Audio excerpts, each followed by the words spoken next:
In this video, we're going to be making stepped candle holders that are going to be using tea lights for the actual holder instead of candlesticks. So these give a nice low profile look and look really beautiful on that romantic evening or for whatever else you need, maybe relaxation. I don't know. It's all up to you.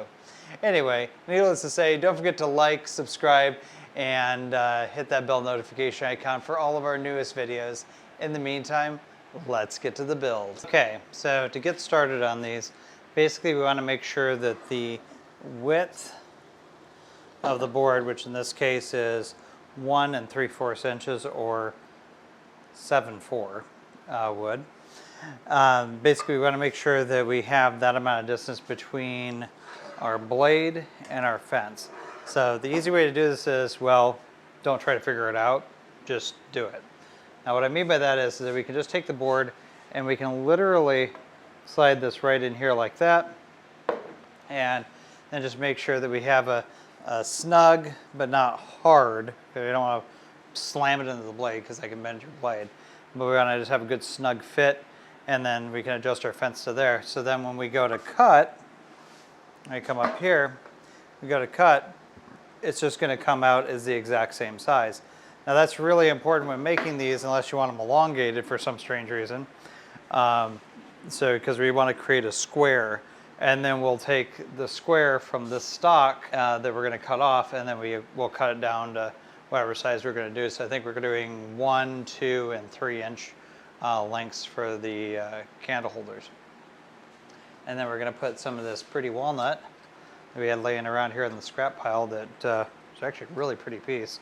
Maybe putting that on top, and then yeah, that's pretty much about it. This is actually a really simple project.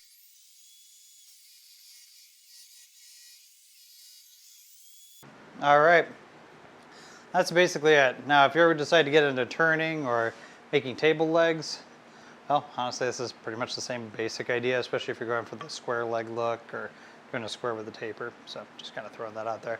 Ultimately, this is your candles, or candle holders, actually. To be candle holders. We'll go with that. To be or not to be. I don't know. Anyway, so yeah, so now all we have to do is just go and cut down the tops. So originally I was going to go and cut them here with the actual fence. I already had an exact measurement, which sounded like a brilliant plan in all reality. Now I'm kind of thinking about it. I'm like, well, we've got to go and cut it this way. Then we got to turn it around and cut it this way. Now we have a really small part. Likely to lose a finger that way, even with the blade all the way down. So best not to do that. If you have a sled, use a sled. If you don't, well, just build a sled. Just honestly, just don't do this cut. It's too tiny to do, even with a micro jig and all that fancy stuff. So we're gonna go ahead and switch this over to a sled. Go ahead and get that knocked out along with cutting these down. So I'm probably gonna cut these down. Then we'll go and we'll do a measurement, see where we are against the blade, which will give us the same measurement. And a stop block. You'll see how this works. Trust me, this is not hard. All right, let's go and move on to that. Okay, so what we're going to be doing here is we're going to actually be doing these at 2, 4, and 6 inches because that's going to look a little bit better aesthetically speaking. 2 inches. So we'll go ahead and lock that down. And then we rock. All right. So of course, whenever you're using a sled, make sure that you do take a moment and lock it down all the way.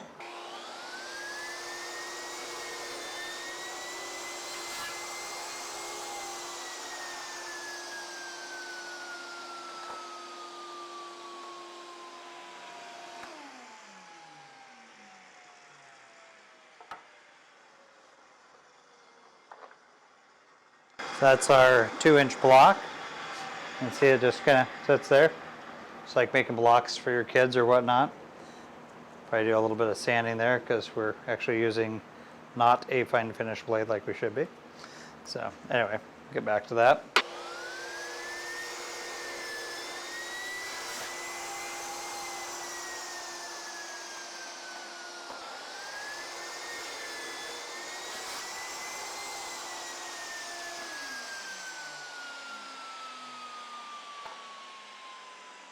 There we go. 2, 4, 6. Almost want to do an 8, but I just think that'd be a bit extravagant. So pretty much these will lay out something like this. It's kind of the idea behind these. And really, honestly, you can configure them any way you wanted. You can do like this here. That works too. I'm just going to go ahead and sand the sides off on these a little bit just to kind of make sure that they look really nice. And then we'll go ahead and move on to making the tops. Okay, so we went ahead and pre-measured out the stop block to make sure it's exactly the same size as the wood. So at this point, we're just going to go ahead and get out our walnut. Beautiful walnut.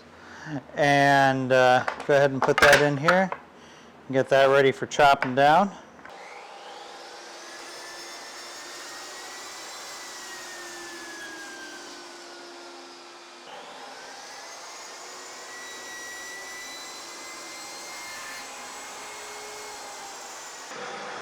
Okay, so there's our toppers, nice and easy.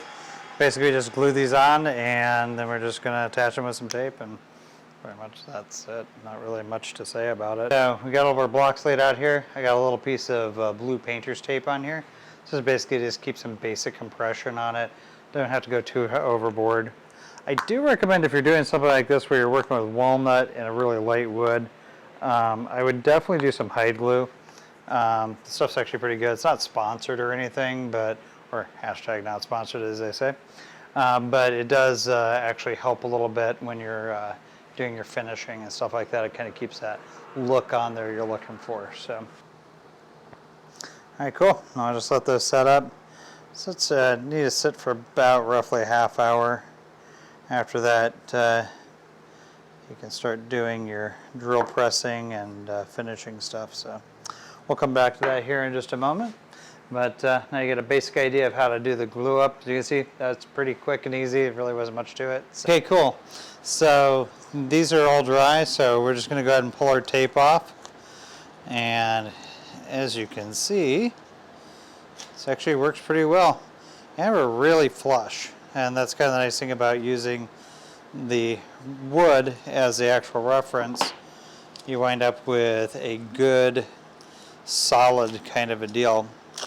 Also, another thing too is that when we're going to go drill these, all we have to do is just do this, find the center thing. Just line, line, drill, done. Easy.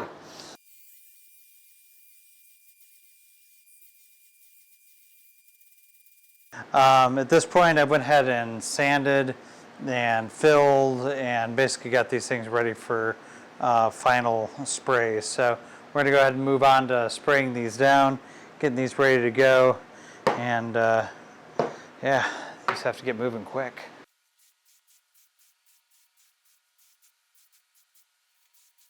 All right, I hope you enjoyed our video on how to make these little block candle holder things here. Really neat project, really simple to make with grain filling, lacquer, cutting, all that stuff, a little bit of sanding.